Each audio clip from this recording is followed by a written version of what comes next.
Ay guys, bugtong tayo ngayon Bugtong-bugtong tayo ngayon, hulaan. Isang maliit na prinsesa, pero marami ang mata. Anong sagot? Alam nyo? Ede, pinya.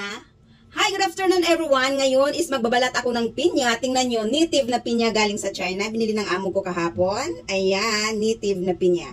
Sa atin may native din na pinya sa Pilipinas. Ang sarap, ang tamis, ang native na pinya. Pero ito guys, tingnan natin kung masarap ba ito ang made in. Galing sa China. Okay, balatan na natin.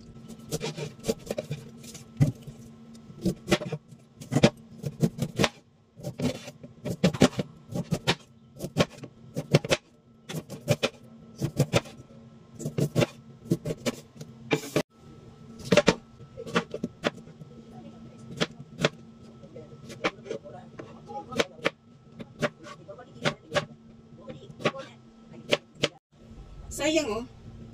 Ano siya? Tug doon, may sakit sa loob. 'Di ba? Sakit sa loob. Pero okay naman sa labas. Wala namang ano sa labas, pero sa loob ang sakit niya. Ayan. Okay lang ba 'to? Hindi no. Try natin.